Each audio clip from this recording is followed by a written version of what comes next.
make reference to many of the sources of evidence base that the field of hypnotherapy can proudly boast, I often receive a kind of befuddled look.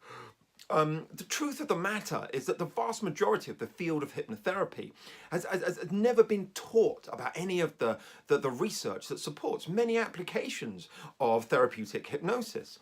Some have never heard of any of the prolific researchers of this field and still explain hypnosis in pseudoscientific ways that are largely unproven and simply perpetuate myth. And that strikes me as a bit of a shame, and I go on about that a lot on my other videos.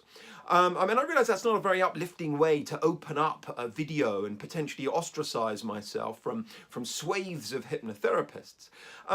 But when so many professionals in this field are unaware of the evidence base that field ought to know about, you should see the looks I then get if I ever mention the evidence base for the field of CBT, cognitive behavioral therapy. This sheer volume of it dwarfs that of the field of hypnotherapy, and it means that CBT gets used within the NHS here in the UK, for example.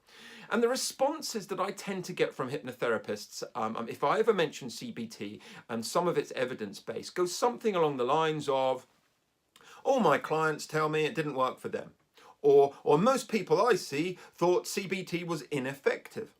Of course they said that. If it had worked for them, they wouldn't have come to see you, would they? I mean, it's a crazy statement, this is. You'll only ever see people for whom it did not work, But that doesn't mean it does not work for everyone universally. It's wrong to base your entire opinion on such a limited sample of people that have been to see you, just because it didn't work out for them, Anyway. These people, when they're seen by psychologists or practitioners employed by the NHS, typically, I think there are reasons that I often give for not getting the best results from NHS employees. I mean, firstly, their own business and livelihood do not depend upon getting good results. They do not have to build a reputation in order to have a successful business. They'll have numerous patients referred through to them for as long as the NHS budget continues to offer such. And I know that certain targets are expected to be hit on occasions, but they're nothing like the same level of ownership that you have for your own work when you're representing your own business, when your own business and livelihood depend upon it. Secondly, the client, the patient, they've not paid for their treatment within the NHS. That is, they've not invested anything beyond the time that's spent there. They may not have the same level of ownership or commitment to the therapy as a result. CBT in particular requires the individual to adopt skills, to practice them, to apply learnings to real life situations in order to become more effective.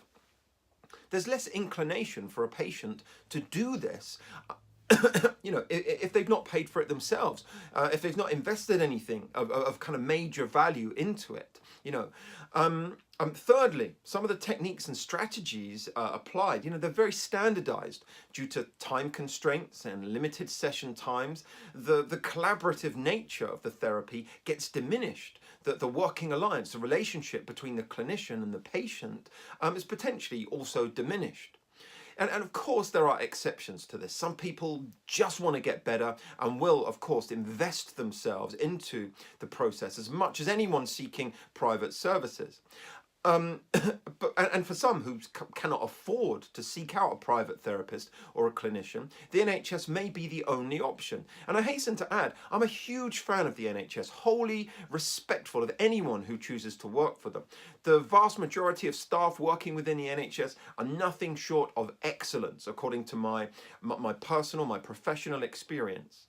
With mental health, the framework's really important, how both the clinician and patient perceive the process, value it, and go on to develop relationships. That's vital.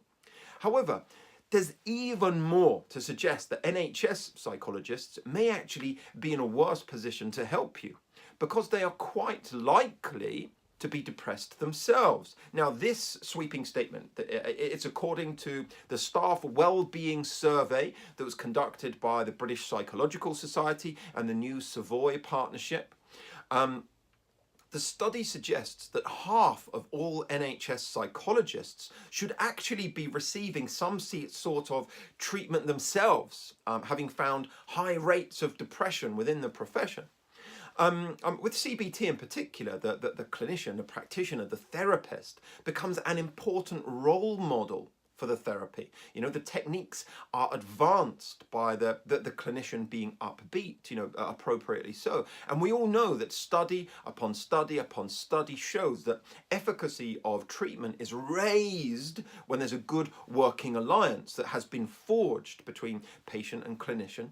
And these have the potential to be absent or at least diminished if the clinician is depressed in the first instant, So this particular study, it's a couple of years old now, it cites a shortage of funding within the NHS along with target-driven results and clinicians suffering from burnout or low morale and high levels of stress.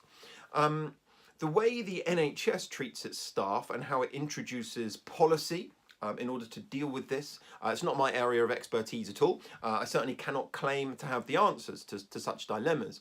But it's such a shame that mental health is not more highly regarded by ministers that set budgets and make cuts in our public services here in the UK at least. There's no small irony, it would seem to me, that effective use of the psychological interventions and treatments that could actually lessen the amount of expensive drug expenditure by the NHS. That's a video for another day.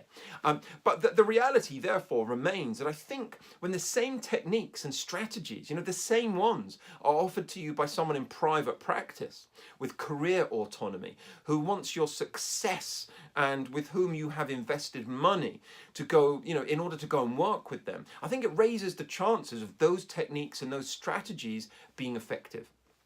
And really delivering some benefit, some results to the patient, the client. If the evidence shows that something is effective in clinical experiments and research, then there must be a reason and other potentially structural issues that are meaning it's not working for some of these people in clinical environment. The mechanisms, they're not wholly to do with the actual therapy, but perhaps the application of it and the wider structures that frame it. And I think at times this kind of increasingly fragile structure of mental health services in the NHS, at least here in the UK, is reflected in the responses of those using it.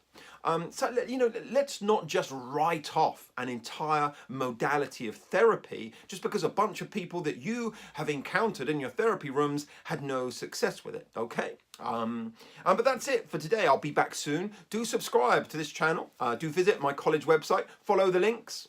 Toodaloo for now.